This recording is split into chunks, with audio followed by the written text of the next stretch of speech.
As new players explore spawn on 6b6t, it's hard not to notice the amount of bedrock decorating the area. But even weirder, if you get up close with the bedrock, you'll notice you're actually able to punch it and it will break. This is not a glitch, nor is it an accident, but rather is a specific plugin added to the server. And this doesn't just apply to the bedrock in the spawn region, but anywhere in the world, even bedrock placed prior to the plugin being installed. The question, of course, is why? Well, today let's uncover why this plugin had to be added and why it's not going away anytime soon. The first bedrock that was spawned and placed on the server was by a player named the Troll 2001 back in 2019. He had been given admin privileges and decided to bring in stacks of bedrock and distributed them among his friends. This would all be for nothing, as the server would be reset many times under the ownership at the time, but it does mark one of the first points in the server's history that players were placing illegal items. In the current age, the server's admin, Btw, will occasionally host what are called illegal item events. Usually 1 to 3 days, these events have the anti-cheat disabled and allow players to use items they wouldn't be able to in normal gameplay. Of course, that refers to Bedrock as well. The first of these events was hosted on August 23, 2022.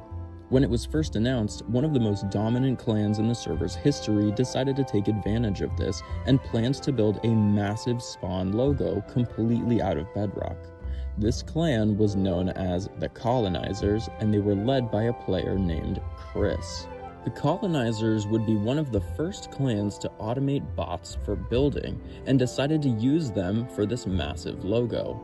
On the day of the event, they realized they would not have the time to place any blocks and rather spent the day duplicating their items, including massive amounts of bedrock, and would place it when the event was over.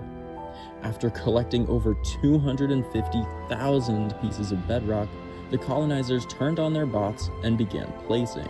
Shortly after the bots began, Btw realized the implications of the event he had started, and knew that if bedrock could be placed freely, then spawn logos would last forever, and new players could get trapped in the spawn area forever, making the server unplayable. Btw worked with some of his admins to come up with a solution. They decided that the most player-friendly way to deal with the bedrock was to have the server identify 2 kinds of bedrock: naturally spawning and player placed. You see, if the bedrock was tagged as being placed by a player, then it could be broken after punching it for about 2 seconds. But if the server tagged the bedrock as natural, it would behave normally. This also didn't just apply to bedrock, but any unbreakable item that has been player placed. Obviously, this quickly put a wrench in the colonizers' logo, as members of the community started to destroy their bedrock logo before it was even done being built. The colonizers abandoned the project, and only a few short days later, all the remaining bedrock from their logo had been broken.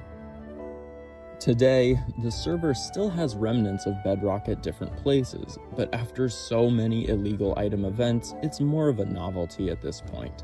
So, the next time you're at spawn and see some bedrock just laying around, well, you know what to do.